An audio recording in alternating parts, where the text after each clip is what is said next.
Nhưng đệ tử vẫn chưa thấy bóng dáng của thanh tuyệt thế hảo kiếm.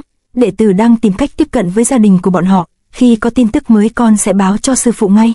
Còn nữa cách biệt bấy lâu không biết sức khỏe của sư phụ thế nào, xin sư phụ hãy bảo trọng. Người đàn ông vạm vỡ đứng gõ búa nãy giờ có tên là Thiết Thần, ông ta là sư phụ của Hoài Không và cũng là đảo chủ của Thiết Tâm đảo này. Tên tiểu tử này ra ngoài đã lâu mà chỉ đưa được về từng ấy tin tức thật là vô dụng. Người đang nói là một trong hai đại hộ pháp của Thiết Thần có tên là Thần Võ Sứ.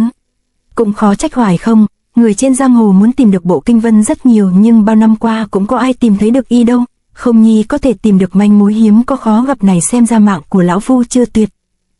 Chủ nhân, bệnh tình của ngài ngày một nặng, chúng ta có nên phái thêm người đến để hỗ trợ Hoài Không không? Tâm sứ, ý của ông thế nào? Theo ngu kiến của thuộc hạ thì tạm thời chúng ta không nên làm ầm ĩ, nhưng có thể phái Hoài Diệt và Bạch Linh phối hợp với Hoài Không thì tốt. Người đang nói là một trong hai đại hộ pháp của Thiết Thần, ông ta có tên là Tâm Sứ. Không hổ danh là Tâm Sứ, trong Thiết Tâm đảo này chỉ có ông là hiểu lão phu nhất. Vậy thì thuộc hạ lập tức đi đưa tin. Thấy Thiết Thần nói vậy, Võ Sứ liền đi truyền khẩu dụ ngay. Chủ nhân, ngài đã đả thiết nhiều năm nay sao không chịu ngưng nghỉ chút đi? Không được, đây là sinh mệnh của ta, mỗi tiếng thiết kêu lên đều làm bản thân ta phấn chấn, nó cho ta biết rằng mình còn sống. Ta sợ rằng một khi ta ngưng nghỉ thì ý chí sinh tồn sẽ bị lơi lỏng, bệnh tật khi đó sẽ đoạt mạng của ta ngay. Ta phải tiếp tục cầm cự cho tới khi Không nhi tìm được tuyệt thế hảo kiếm giúp ta trị căn bạo bệnh này. Chủ nhân xin hãy yên tâm, tôi tin Hoài Không nhất định sẽ đem được kiếm về.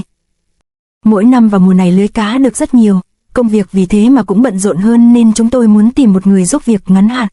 Thời gian làm việc là 2 tháng, tiền công là 2 lượng, để tiện cho việc ra biển nên chúng tôi sẽ bao luôn chuyện ăn ở. Nhưng nghề lưới cá khá cực nhọc đó, anh chịu đựng nổi chứ? Không thành vấn đề, mau mắn lắm. Vậy tên anh là gì? Tôi tên là Tiểu Ngũ. Thế là con đã trà trộn được vào nhà người có tên Trác Sơn này, mới đó mà đã qua 7 ngày, con lúc này cũng đã dần thân thuộc với gia đình họ. Đứa bé gái này tên là Tiểu Đình. Tiểu Ngũ ca, con búp bê này là của bá Bá Câm làm cho muội đó, huynh thấy có đẹp không hả? Đẹp, đẹp lắm, trông giống y như thật vậy. Bá Bá Câm còn làm cho muội nhiều con khác nữa, huynh qua bên đây muội sẽ cho huynh xem. Hôm nay ca ca còn có rất nhiều chuyện phải làm, muội hãy tìm đại ca chơi chung đi nhé. Đại ca ư? Đại ca chẳng hề có hứng thú với chuyện chơi búp bê, thôi thì muội đi tìm bá Bá Câm vậy. Tiểu Đình là một đứa bé hoạt bát, có rất nhiều chuyện trong nhà đệ tử đã hỏi thăm được từ miệng của nó, nhưng nó lại có một đại ca khá đặc biệt. Đại ca của Tiểu Đình có tên là Trác Thiên. Trác Thiên năm nay 10 tuổi nhưng dường như không còn nét của trẻ con, ngược lại nó mang một vẻ mặt lạnh lùng mà ở tuổi của nó không có một đứa trẻ con nào có được. Dù đã ở đây được 7 ngày mà nó chẳng nói với đệ tử một lời nào, chỉ lầm lũi làm việc của mình. Nghe nói bộ kinh vân hồi còn nhỏ cũng không thích nói chuyện, đệ tử loáng thoáng nhìn thấy hình bóng của bộ kinh vân ở đứa trẻ này, nhưng những đứa trẻ đặc biệt thì thường không có được hoan nghênh, cậu ta thường xuyên bị những đứa trẻ khác trong làng trêu chọc. Ha ha, Trác Thiên không có mẹ dắt tay thì mày không có dám ra đường chơi hả? Mấy đứa như mày phải được đặt tên là bám váy mẹ. Thiên Nhi thôi con, chúng ta mặc kệ chúng đi. Giòn cái gì, không phục hả? Vậy có gan thì qua đây đi, nhưng cái đồ bị thịt của mày chắc không có gan qua đây đâu. Quả đúng là Trác Thiên thường đi cùng với Tử Ngưng nhưng nó chẳng hề đếm xỉa gì tới những lời trêu ghẹo của đám bạn bè đồng trang lứa. Nó là một đứa trẻ nhát gan sao? Mình cảm thấy là chưa hẳn. Hai mẹ con đang đi thì đột nhiên Tử Ngưng do bị mù mà trượt chân té hướng xuống sông. Trác Thiên hoảng hốt nhưng không hề chậm trễ, lập tức có phản ứng.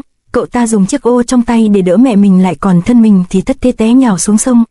Trác Thiên đã bất chấp thân mình giải nguy cho mẹ của nó không hề nhát gan mà là một đứa trẻ bản lĩnh và rất có hiếu. Ngoài hai đứa trẻ này ra thì trong nhà Trác Sơn còn có một lão bộc tên là Á Tam. Nghe Tiểu Đình nói Á Tam đã ở nhà của nó được 5 năm, ông ta giúp đỡ được rất nhiều chuyện. Á Tam tuy là người ăn kẻ ở nhưng cả nhà Trác Sơn đối đãi như người thân trong nhà, bọn họ sống với nhau rất là vui vẻ, nhưng con cảm thấy ông ta không hề thích con, ông ta luôn chú ý đến nhất cử nhất động của con. Hai con mắt của ông ta sáng ngời như đèn pha, xem ra không phải là hạng người đơn giản. Ngoài ra hàng xóm của Trác Sơn cũng không mấy thân thiện với con cho lắm, bọn họ tựa như đang giám sát con thì phải. Còn vợ của Trác Sơn là một người hiền hậu. Tiểu Ngũ, anh vẫn chưa ngủ à? Dầm mưa dãi nắng nhiều chắc anh mệt lắm nên tôi có làm cho anh chút đồ ngọt. Phải đó, món này là món ruột của mẹ muội đó, đảm bảo huynh sẽ mê cho mà xem. Cảm ơn tỷ tỷ. Tiểu Ngũ, ngày mai anh còn phải ra biển nên đi nghỉ sớm đi. Một bát chè, một chút tâm ý, có lẽ từ nhỏ mình không có nhà nên cảm nhận sâu sắc hơn sự nhiệt thành của Tử Ngưng. Cả nhà họ thân mình như người thân mà mình lại có dụng tâm, thật là đáng xấu hổ. Nhưng dù sao đi nữa, chuyện quan trọng trước mắt là tìm ra tuyệt thế hảo kiếm cho sư phụ. Trác Sơn, anh có phải là Bộ Kinh Vân không? Nói thật, trừ ngoại hình ra thì anh ta chẳng có chút khí độ gì là giống Bộ Kinh Vân cả. Anh ta chỉ là một hảo trượng phu sáng ra bến chiều về nhà.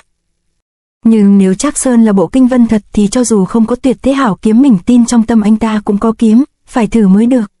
Hôm nay nắng đẹp gió êm, tin chắc sẽ thu hoạch không tệ đâu. Tiểu Ngũ, cậu làm mấy ngày nay có thấy vất vả lắm không? Một chút thôi, nhưng bù lại tôi đã tụ hội được một số điều về nhân sinh. Ồ, nghe Tiểu Ngũ nói vậy Trác Sơn không khỏi ngạc nhiên. Phải, tôi phát hiện nhân sinh cũng như quăng lưới vậy. Mỗi lần quăng lưới thì số cá mà mình lưới được đều là ẩn số. Dù con người dốc hết sức nhưng cũng không biết sự nỗ lực của mình có được hồi đáp hay không. Có lẽ cố gắng trong sự biết và không biết chính là lạc thú làm người. Tiểu Ngũ, cậu lạc quan thật, nhưng một ngư phủ có kinh nghiệm phải hiểu rõ tập tính của đàn cá. Trừ phi không quăng thì thôi, còn một khi đã quăng ra phải biết mình lưới được bao nhiêu cá. Xem ra ông rất tự tin vào tay nghề của mình. Ông làm nghề cá này được bao lâu rồi? 12 năm, vậy 12 năm trước ông đã làm gì? Câu hỏi các cớ này của Tiểu Ngũ làm cho Trác Sơn nhất thời ngớ người ra. Nói thật, chuyện của 12 năm trở về trước tôi không nhớ cho lắm. Sao lại không chuyện trước kia? Thật ra chuyện của trước kia không quan trọng lắm, vì làm người thì phải nhìn về tương lai, hiện tại đang vui vẻ thì cần chi phải bùi ngùi chuyện cũ. Đúng lắm, vậy ông có nghĩ rằng tương lai mình sẽ ra sao không? Tôi không còn trẻ khỏe như cậu nên rất rõ tương lai của mình, tôi chỉ cần an thân thủ phận, cùng Ngưng muội nuôi dưỡng 2 đứa con nên người là đã đủ vui rồi. Đơn giản thế thôi sao? Hoài không nghe những lời của Trác Sơn nói thì cũng cảm thấy trong lòng ông ta không có chút khí khái của kẻ bá giả. Ô, chết rồi, lưới cá bị rách. Quả nhiên người có kinh nghiệm đã dễ dàng phát hiện ra ngay sự kỳ lạ phát sinh. Đây chính là lạc thú nhân sinh mà cậu vừa nói đó. Thật đúng là phong vũ bất kỳ, sắc trời đột nhiên trở xấu như vậy, xem ra con người thật sự không thể biết rõ được tương lai. Sắp mưa rồi, chúng ta mau về thôi. Đến lúc rồi. Hoài không trong lúc thu lượm cá liền thổ kình vào con lươn biển khiến nó bay thẳng về phía Trác Sơn. Trác Sơn tuy có bất ngờ nhưng không hề sợ hãi mà dùng một tay đưa lên, trong tích tắc đã bắt được con lươn nằm gọn lòn trên tay. Ha, Tiểu Ngũ, ngư phủ có kinh nghiệm hay không là ở chỗ này đấy, tuyệt đối không để cá sổng lưới được. Thủ pháp của ông ta nhanh lẹ thật, thủ pháp này y như của một kiếm thủ vậy. Hơn nữa khi nãy mình đã vận kình ném cá bay đi vậy mà anh ta lại dễ dàng bắt lại, điều này đủ cho thấy công lực của anh ta không hề yếu. Tiểu tử này quả nhiên không đơn giản, nó là muốn thử Trác Sơn. Đúng như cảm nhận của Hoài không về những người hàng xóm xung quanh, dù hai người bọn họ đi đâu làm gì cũng sẽ bị nhóm người này theo dõi sát sao từng cử chỉ hành động.